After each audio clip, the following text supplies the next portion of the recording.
কতদিন পর এবার আমাদের ভোট হবে। টেরা শাকচুন্নি বেশ ভালোই বুদ্ধি দিয়েছে, কি বলিস নীল?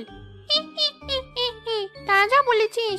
এবার যদি আমাদের শাকচুন্নি সোসাইটিটা একটু উন্নত হয়, তবে হ্যাঁ, যে আমাদের রোজ রোজ ইলিশ খাওয়াতে পারবে আমরা তাকেই ভোট দেব। না না, শুধু ইলিশে আমার পোষাবে না, আমার তো ঠ্যাং চাই। মোট কথা আমাদের স্বাধীনতা চাই। দিনে দুপুরে রাত বিরাতে যদি কারো ঘাড়ি না মটকাতে পারি, তাহলে কিসের শাকচুন্নি বলতো? সে কপালের আমাদের আছে নাকি? বজ্জাত মানুষের বাচ্চাগুলো বড্ড বেশি পাকনা হয়ে গেছে। তোরা শুধু খাওয়ার কথাই ভাবছিস।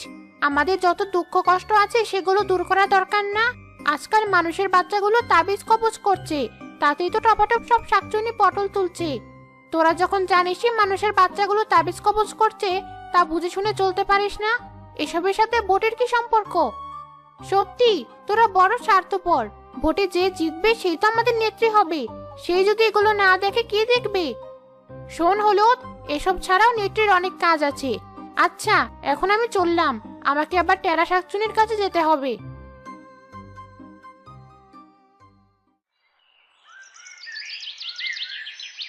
মা, আজ তো বাবা অনেক বড় একটা মাছ এনেছে। হ্যাঁ মা, গ্রামের শাকচুন্নিদের খুব উপদ্রব হয়েছে, তাই নাকি বাজারে ভয়ে কেউ মাছই কিনছে না। এ কারণে আজ বাজারে মাছ খুব সস্তা।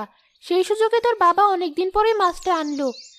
ভালোই হয়েছে, আজ অনেকদিন পর পেট ভরে খেতে পারবো। আমি কিন্তু ঝোলের মাছ, ভাজা মাছ দুরকমই খাবো। আচ্ছা মা, খাস। তোর জন্যই তো তোর বাবা মাছ এনেছে। যা, এবার ঘরে গিয়ে পড়তে বস। আমিও মাছটা ধুয়ে আনি।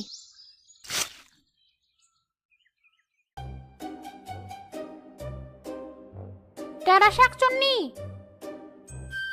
কে রে মুখপুরি? এই দিনে দুপুরে আমার ঘুম ভাঙাতে কে এসেছিস? আরে আমি। এখন কি আর ঘুমালে চলবে? দুদিন পর তো ভোট। এভাবে ঘুমিয়ে থাকলে খুড়া শাকচুন্নি যে জিতে যাবে। কি যে বলিস?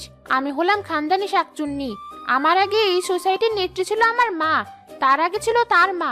এখন যদি আমি নাকে সরিষার তেল দিয়েও ঘুমাই, তবুও সবাই আমাকেই ভোট দেবে।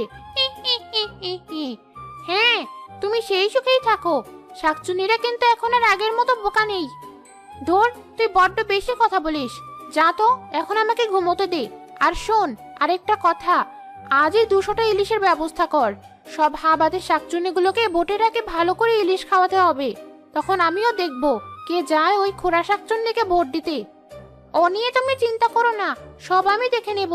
তাছাড়া মানুষগুলো তো এখন আমাদের ভয়ে মাছ খাওয়াই বাদ দিয়ে দিয়েছে। সব মাছ আমাদের কাছেই আছে। তাহলে তো হয়েই গেল। এবার যা,